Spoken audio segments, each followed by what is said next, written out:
Au Mali, troisième congrès ordinaire du Parti pour le développement économique et de la solidarité PDS. C'est ce matin à Bamako. Des précisions à suivre dans un instant. Remise de dons aux déplacés de Mondoro et Boulkessi par l'Association pour le renouveau, le développement durable et la culture ARDDC.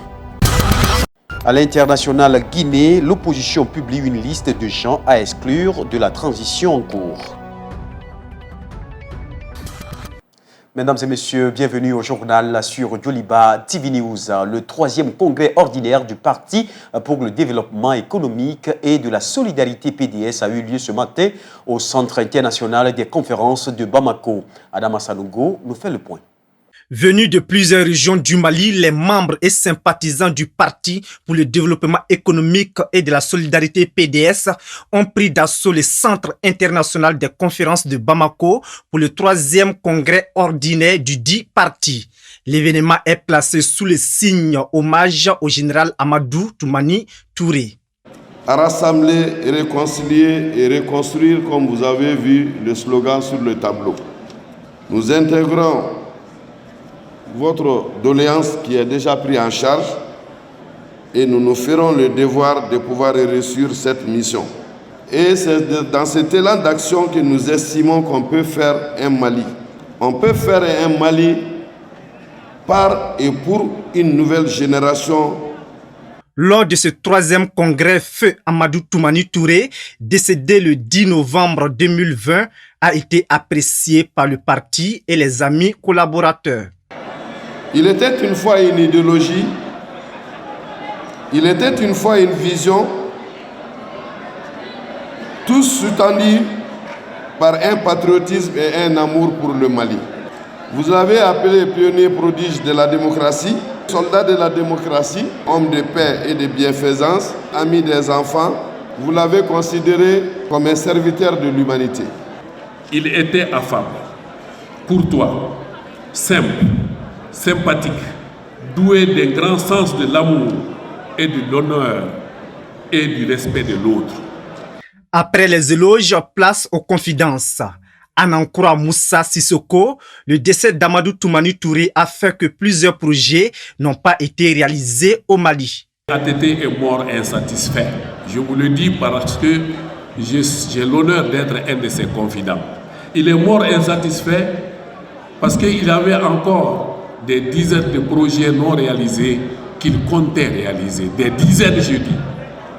Pour la survie du Parti pour le développement économique et de la solidarité, PDS, ses membres rassurent que la relève sera assurée, comme le général Amadou Toumani Touré l'a toujours fait et souhaité. Le mouvement Espoir Malikoura a animé ce samedi un point de presse associé à Manyambougou. Le but de ce point de presse était de mobiliser ses militants pour dénoncer la crise que traverse le Mali. Moussa Tembini. La conférence de presse que nous venons de donner dit assez clairement que nous ne devons faire des accords, des contrats qu'avec les États, d'un État à un État. Nous devons faire les accords avec la Russie, pour ce qui est du cas spécifique de Wagner. Si la Russie demande à Wagner de suppléer au travail qu'on lui demande, c'est de la sous-traitance de la Russie, ça c'est l'affaire de la Russie. Mais en ce moment-là, la Russie sera responsable de tout ce que leurs militaires et leurs sous-traitants comme Wagner vont avoir à faire dans ce Mali-là ici. L'État français, par les déclarations de leur ministre des Affaires étrangères, est en train de nous nier notre souveraineté. Ce n'est pas à l'État français de décider à notre place avec qui nous devons traiter. C'est Le Drian. Le Drian, n'oublions pas qu'en 2013, il a dit ceci. Tenez-le vous pour dit, les Touaregs sont nos amis aujourd'hui, les Touaregs sont nos amis demain. Les Touaregs sont nos amis pour toujours. Les richesses, les potentialités du Mali aujourd'hui sont importantes pour un pays comme la France, qui a 2700 milliards de dettes du capital financier, les banques et les multinationales. La France a la corde au cou. Je l'évoquais dans les titres, l'Association pour le renouveau, le développement durable et la culture, ARDDC, a fait un don ce samedi 25 septembre aux déplacés de Mondoro et Bouklessi. La remise de dons a eu lieu à Kalabankoro, Chikoro, en présence du sous-préfet et des notables de la localité. Moussa Tembiné pour les détails. Du riz, du sucre, de l'huile, des sardines, des habits, des chaussures et des ustensiles de cuisine et des nattes plastiques sont entre autres dons en direction des déplacés de Bouklessi et de Mondoro. L'initiative est de l'Association pour le renouveau, le développement durable et la culture, ARDDC, en partenariat avec la Synergie pour l'assistance de l'enfance au Sahel, SAES. Ça, c'est quelque chose qui est salutaire par rapport à tout ce qui a été fait ce matin devant nous. On a vu que les Maliens sont en train de se réconcilier, de se donner la main, d'avoir pitié l'un de l'autre. Donc, c'est pour cette raison qu'on est là et on veut que ce pays-là soit comme ça, comme avant. Quant au porte-parole des récipiendaires, il s'est dit ravi de recevoir ces dons. Lance toutefois un appel à des personnes de bonne volonté pour que leurs enfants retrouvent le chemin de l'école. Depuis notre arrivée, nous recevons beaucoup de soutien et d'aide de la population. Mais maintenant, nous lançons un appel aux bonnes volontés pour qu'ils puissent nous aider à ce que nos enfants puissent aller à l'école et sortir de la rue.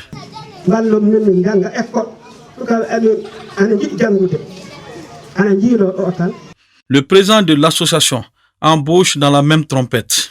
L'endroit des plus hautes autorités de ce pays, à commencer par le président de la transition chef de l'État, parce qu'il a des services d'action humanitaire, nous leur demandons de vraiment penser à ces déplacés-là. Parce qu'en fait, ces déplacés-là sont laissés pour compte. Donc vraiment, après le président de la République, nous adressons également un cri de cœur au niveau des deux ministères, le ministère chargé de déplacer, également le ministère chargé des questions humanitaires, pour qu'ils puissent intervenir, pour que vraiment des actions concrètes puissent être menées pour vraiment soulager cette population. Ensuite, au niveau local aussi, nous appelons les autorités locales, à commencer par le maire, les autorités administratives, les sous-préfets, pour qu'ils s'impliquent personnellement, parce qu'en fait, la situation est très critique. La remise de ces dons et une photo de famille ont mis fin à la cérémonie.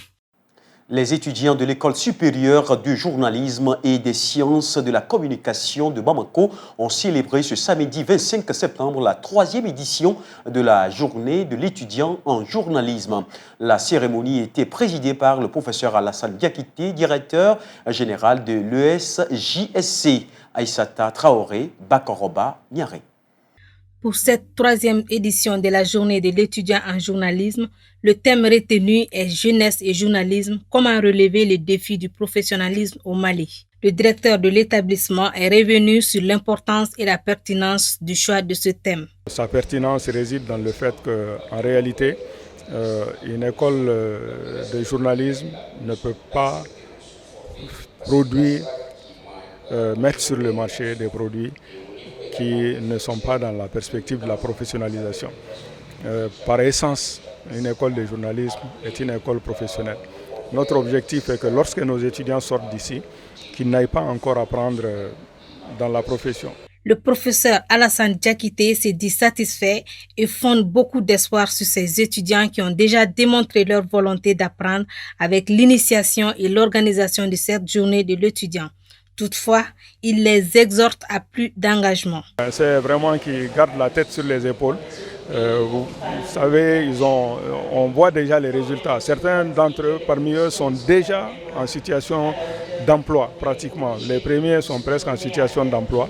Et donc, le conseil que je leur donne, c'est qu'ils gardent la tête sur les épaules, qu'ils restent modestes et qu'ils soient conscients du fait qu'ils ont encore beaucoup de choses à apprendre. Pour Makan Fofana, représentant des étudiants de l'ISJSC, l'objectif de ces journées est d'instaurer un cadre d'échange entre les étudiants et le corps professoral, mais aussi répondre aux défis qui s'imposent aux étudiants et aux enseignants. Pour cette présente édition, l'engouement était au rendez-vous.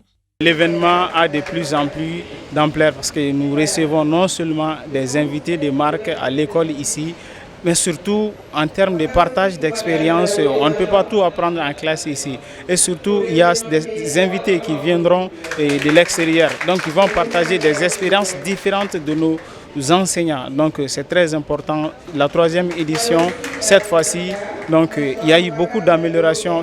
Conférences, débats et projections de reportages sur les thèmes, prestations artistiques, remises de prix et défilés en tenue traditionnelle étaient les temps forts de cette 3e édition de la journée de l'étudiant en journalisme.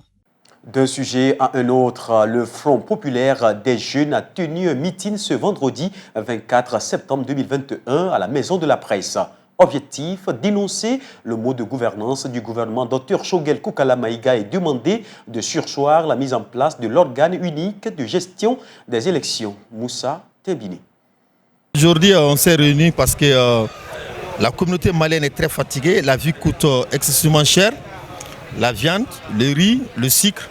On demande au gouvernement de convoquer la chambre de commerce, le Synagodem, pour alléger les prix des denrées alimentaires.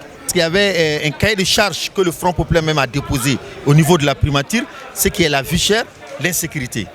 On a vu que le Premier ministre ne travaille pas trop sur l'insécurité, la vie chère. Et puis le problème de l'organe unique. Pour mettre l'organe unique en place, ça peut prendre 2 ans, ça peut prendre 1 année. Donc aujourd'hui, les élections sont prévues en mois de février. Donc l'organe unique, on ne peut pas le mettre en œuvre. Quand vous le mettez en œuvre, ça peut prendre 2 ans, 3 ans, 1 année quelques. Donc c'est pour cela que nous demandons à l'administration territoriale de réviser les fichiers électoraux, donc d'organiser les élections rapidement. Notre position, on nous a donné l'invitation, le Front populaire des jeunes.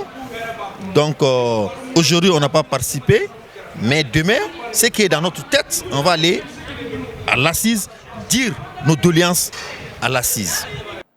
Malgré son physique peu ordinaire, ses phrases difficiles à décoder, il est parvenu à s'imposer dans l'univers musical et artistique africain d'aujourd'hui.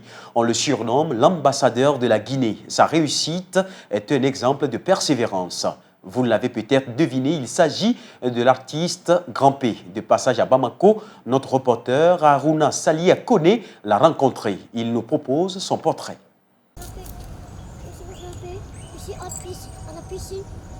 Comme son apparence physique extraordinaire, son destin aussi sort de l'ordinaire.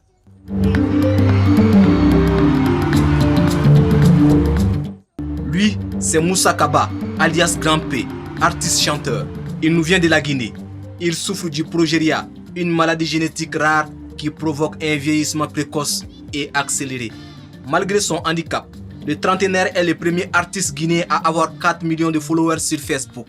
Sa popularité a dépassé les frontières de son pays.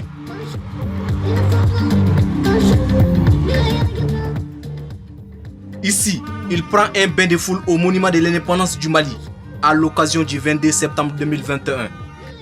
Toutes les stars du continent veulent poser avec lui, comme ici avec le footballeur togolais Emmanuel Adebayor, ici avec la famille Pogba, ou encore là avec Kofi Olomide.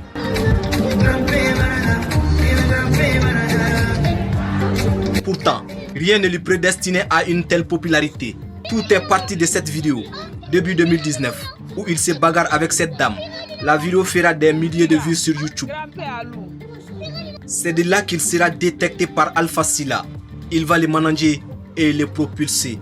Lors de sa première sortie sous-régionale, il sera adopté par les artistes maliens comme Sankaré et Sidiki Diabaté. Le phénomène Grand P est ainsi né et prend son envol.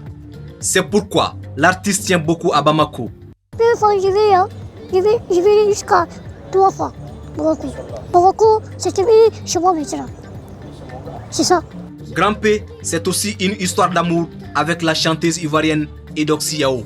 Leur couple mal assorti sur tout point de vue étonne et fait polémique.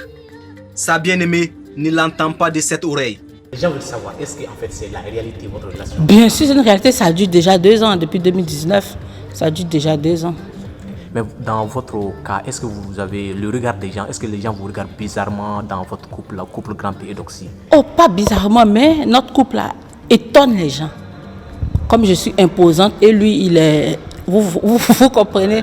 Donc voilà, ça étonne les gens. Les gens se disent que moi, il ne peut pas sortir avec lui, qu'il ne peut pas. Donc ça attire beaucoup de polémiques, mais moi, je me dis que rien n'est impossible. L'ambassadeur Grand P ne cache pas son amour pour Eudoxie. Il envisage même le mariage. Comment vous aimez? Est-ce que vous aimez Eudoxie? Oui, bien sûr. Non, moi, j'aimais pour le mariage. Mariage. Si c'est pas l'amour, moi, je vais mariage. Avec Eudoxie? Voilà.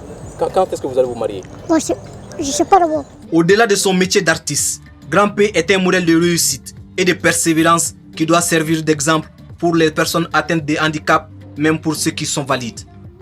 Aujourd'hui, Grand P est une icône de l'Afrique, de la musique africaine. Aujourd'hui, il est célèbre. Aujourd'hui, il donne trop de visibilité.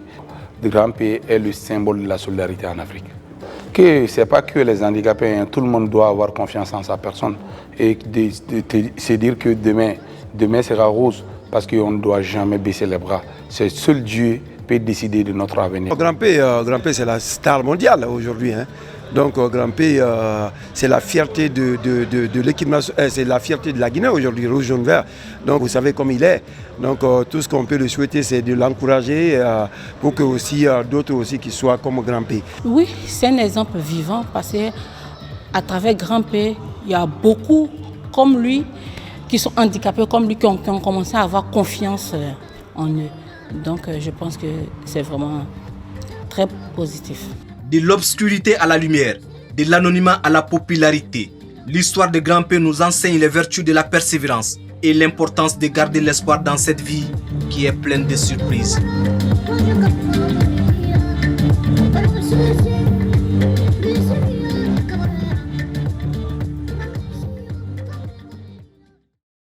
À présent, l'image du jour consacrée à la cathédrale Notre-Dame de Paris. La cathédrale Notre-Dame de Paris, communément appelée Notre-Dame, est l'un des monuments les plus emblématiques de Paris et de la France. Elle est située sur l'île de la Cité et est un lieu de culte catholique, siège de l'archidiocèse de Paris dédié à la Vierge Marie. Commencée sous l'impulsion de l'évêque Maurice de Souly, sa construction s'étend sur plus de 2 siècles, de 1163 au milieu du XIVe siècle. Après la Révolution française, la cathédrale bénéficie entre 1845 et 1867 d'une importante restauration parfois controversée sous la direction de l'architecte Eugène Viollet-le-Duc qui y incorpore des éléments et des motifs inédits.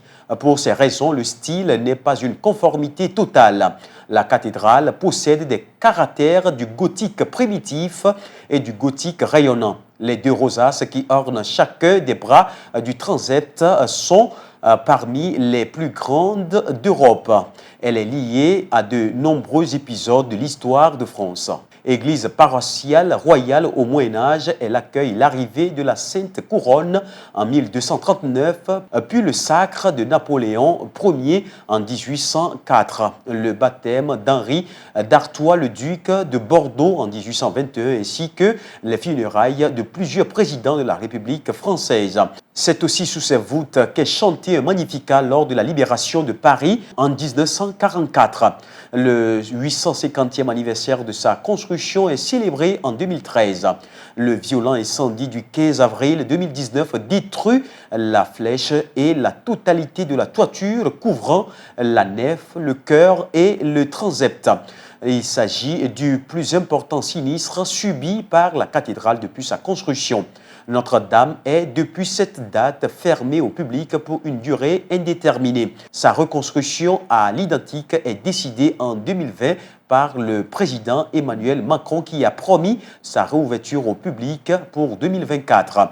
La cathédrale inspire de nombreuses œuvres artistiques, notamment le roman de Victor Hugo, Notre-Dame de Paris, paru en 1831 et qui influence en partie son histoire. Au début du XXIe siècle, Notre-Dame de Paris est visitée chaque année par quelques 13 à 14 millions de personnes. L'édifice aussi basilique mineur est ainsi le monument le plus visité en Europe et l'un des plus visités au monde jusqu'en 2019. Suivons à présent l'actualité internationale avec Aminata Traoré. La coalition qui a animé la mobilisation contre le troisième mandat du président guinéen désormais déchu Alpha Condé annonce en conférence de presse une liste d'une centaine de personnes dont elle réclame l'exécution des affaires publiques de la transition. Les personnes dont les prénoms et noms suivent ont été des acteurs potentiels dans le changement anticonstitutionnel en vue de garantir à M. Alpha Condé un pouvoir à vie. Que l'acquisition du troisième mandat a plongé le pays dans une situation désastreuse sans précédent. Attendu que les personnes ci-dessous nommées sont indubitablement responsables des maux qui ont conduit l'armée à travers le CNRD à prendre ses responsabilités pour parachever le combat du peuple de Guinée porté par le FNDC. L'armée a répondu à cet appel du peuple de Guinée à travers le FNDC en abrégeant le troisième mandat de M. Alpha Condé pour restaurer l'ordre constitutionnel. Donc à partir de là, et avec cette réponse de l'armée à l'appel du FNDC et du peuple de Guinée, nous avons décidé en toute responsabilité de rayer de la liste le colonel Doumbouya et ses collègues. Sur cette liste figurent beaucoup de membres de l'ancien gouvernement dont l'ex-premier ministre Ibrahima Kassouri Fofana et l'ex-ministre de la Défense Mohamed Diané, des commandants de police et de gendarmerie, des juges dont le président de la Cour constitutionnelle, des procureurs, des gouverneurs et préfets. Tous sont accusés par le Front national pour la défense de la Constitution, coalition des mouvements politiques et de la société civile, d'avoir permis à M. Condé d'obtenir un troisième mandat controversé en octobre 2020 à la tête de ce pays d'Afrique de l'Ouest. Joe Biden a déclaré assumer ses responsabilités en tant que président, après des scènes scandaleuses où des gardes frontières américains à cheval ont repoussé des migrants haïtiens à la frontière avec le Mexique. Prenez-vous la responsabilité du chaos à la frontière de Del Rio? Bien sûr que j'en prends la responsabilité. Je suis président. C'était horrible de voir, comme vous l'avez vu, de voir les gens traités comme ils l'ont fait, les chevaux les écrasant, les gens étant attachés. C'est scandaleux, je vous le promets. Ces gens vont payer. Il y a une enquête en cours et il y aura des conséquences. C'est une honte, mais c'est plus qu'embarrassant. C'est dangereux. Ça envoie le mauvais message au monde entier. Ça envoie le mauvais signal chez nous. Ce n'est tout simplement pas qui nous sommes. Environ 2000 personnes ont été expulsées par avion vers Haïti. 8000 sont retournées volontairement au Mexique. 5000 ont été transférés par des centres d'hébergement et 12 400 ont pu quitter les sites et devront se présenter à un juge de l'immigration pour défendre leurs demandes d'asile, au dire des autorités haïtiennes. Un mot de sport dans cette édition. Les Aigles dames se sont qualifiés hier en finale en battant le pays hôte Cameroun 52-51. En finale, les Maliennes affronteront demain dimanche le Nigeria qui a éliminé le Sénégal dans l'autre demi-finale. El Hadji Malik Guitei pour le résumé. Que se fit dire? Après une entame de match très difficile, les Aigles du Mali, Mali avaient éliminé l'Angola en s'imposant 74-53. Demain, en finale, les joueuses maliennes tenteront de conquérir une deuxième couronne continentale dans cette compétition des seniors dames après celle de 2007 au Sénégal. Et ça sera face à un gros morceau, le Nigeria, vainqueur des 2 dernières éditions et 4 fois champion d'Afrique. Un rendez-vous à ne pas manquer. Mesdames et messieurs, cette édition s'achève ainsi. Merci à vous de l'avoir suivi. Très bonne suite de nos programmes sur Doliba TV News. Dans un instant, la météo. L'information reste en continu sur Doliba TV News.